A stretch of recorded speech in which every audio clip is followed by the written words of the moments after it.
حضرت ابو ہریرہ رضی اللہ عنہ سے روایت ہے کہ ہم نبی اکرم صلی اللہ علیہ وسلم کے پاس بیٹھے تھے کہ ایک صحابی آئے اور کہنے لگے یا رسول اللہ صلی اللہ علیہ وسلم میں ہلاک ہو گیا۔ نبی اکرم صلی اللہ علیہ وسلم نے پوچھا کیا بات ہے؟ اس نے کہا میں روزے کی حالت میں بیوی سے صحبت کر بیٹھا ہوں۔ رسول اللہ صلی اللہ علیہ وسلم نے پوچھا کیا تو ایک غلام آزاد کر سکتا ہے؟ اس نے کہا نہیں۔ نبی اکرم صلی اللہ علیہ وسلم نے پھر دریافت کیا کیا 2 ماہ کے مسلسل روزے رکھ سکتے ہو؟ اس نے کہا نہیں۔ نبی اکرم صلی اللہ علیہ وسلم نے پھر پوچھا کیا 60 مسکینوں کو کھانا کھلا سکتے ہو؟ اس نے عرض کیا نہیں۔ نبی اکرم صلی اللہ علیہ وسلم نے فرمایا اچھا بیٹھ جاؤ۔ نبی اکرم صلی اللہ علیہ وسلم تھوڑی دیر رکے، ہم بھی اسی حالت میں بیٹھے تھے کہ نبی اکرم صلی اللہ علیہ وسلم کی خدمت میں کھجور کا ایک عرق لایا گیا۔ عرق بڑے ٹوکرے کو کہا جاتا ہے۔ نبی صلی اللہ علیہ وسلم نے فرمایا مسئلہ پوچھنے والا کہاں ہے؟ اس نے عرض کیا میں حاضر ہوں۔ نبی اکرم صلی اللہ علیہ وسلم نے فرمایا یہ کھجوریں لے جاؤ اور صدقہ کر دو۔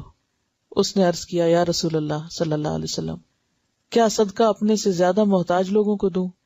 واللہ مدینہ کی ساری آبادی میں کوئی گھر میرے گھر سے زیادہ محتاج نہیں۔ رسول اللہ صلی اللہ علیہ وسلم ہنس دیے یہاں تک کہ نبی اکرم صلی اللہ علیہ وسلم کی ڈاڑیں نظر آنے لگی۔ نبی اکرم صلی اللہ علیہ وسلم نے فرمایا اچھا جاؤ اپنے گھر والوں کو ہی کھلا دو۔ اسے بخاری اور مسلم نے روایت کیا ہے۔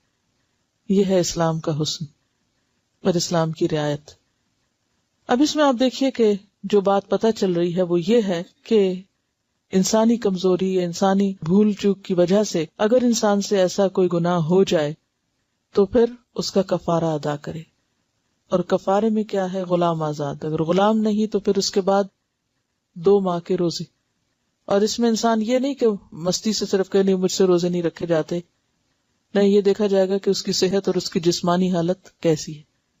اگر کوئی 1 مہینہ رمضان کے روزے رکھ سکتا ہے تو وہ 2 بھی رکھ سکتا ہے۔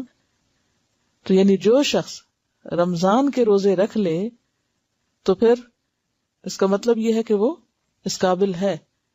اور اگر کوئی بیمار ہے یا معذور ہے اور وہ روزے نہیں رکھ سکتا تو پھر وہ 60 مسکینوں کو کھانا کھلائے گا۔ اور اگر کوئی غریب ہے اور وہ نہیں کھلا سکتا تو پھر اس کو کچھ دیا جائے گا کہ وہ آگے کسی کو کھلا سکے۔ اب آپ نے یہ نہیں کہا اچھا پھر جاؤ تم کچھ بھی نہ کرو، کہا بیٹھ جاؤ۔ اور بٹھایا کس لیے؟